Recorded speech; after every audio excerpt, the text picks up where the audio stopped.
Hello, good morning everyone. In this Faraszto 2K25th, on this big stage, we were discussing about migration and refugees, a responsibility or a burden of a nation.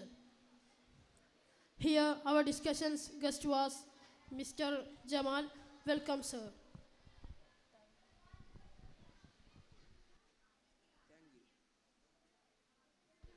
Thank you. Yes, this issue affects millions of people across the world, from war torn regions like Gaza, Syria, and Sudan to people displaced by climate disasters. But the question remains, who is responsible for them? Let's start with the Gaza example. Since the recent conflicts, thousands of families and have been forced to flee their homes. Many of them live in overmanned shelters lacking food and or medical help. But do you think countries outside the region, like in Europe or Asia, should share the responsibility, or should neighboring countries handle it alone? Yes, in my opinion, it is a global responsibility. Human rights do not stop of borders.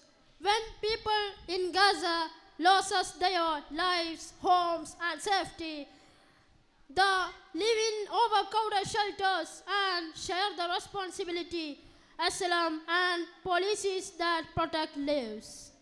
That's true. The United Nations Refugee Convention of 1951 clearly says that refugees should not be returned to danger, so international cooperation is essential. But then, why do we still see countries refusing refugees? Why do so many borders remain closed? What do you say, Mr. Jamal? Because some nations see refugees as a burden, financially and socially. They worry about unemployment, cultural clashes, and security. It is easier to close doors than to share responsibility. That is the sad reality. Many governments say we already have our own problems, but they forget that migration often brings skills, labor, and diversity too. So, do you think accepting refugees can actually benefit a country? Definitely, studies show that in the long term, refugees contribute to the economy and enrich literature. Look at Germany. Despite initial challenges, refugees from Syria now fill labor gaps in many industries. Coming back to Gaza, what we see is not just migration, it's a humanitarian crisis. People are not moving by choice, they are running to survive.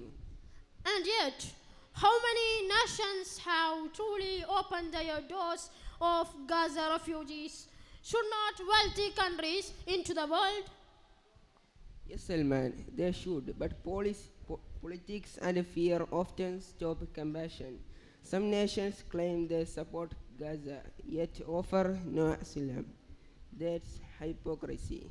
Exactly, migration should not be seen only in numbers or costs. It is about human life. When we share responsibility, we defend over any shared humanity. So, would you say migration is more of a moral duty than an economic choice? Absolutely, Jamal. Every refugee story reminds us that safety and dignity are universal rights. So, after all this, we can say migration is not a national burden, it is a global responsibility. If the world stands together with compassion, justice, and unity, to no refugee will ever feel unwanted. We were remembering our discussion was concluded. Let's remember at the last, no one leaves home unless home is the mouth of a shark. I will be concluding our discussion. Thank you. Have a nice day. Assalamu alaikum.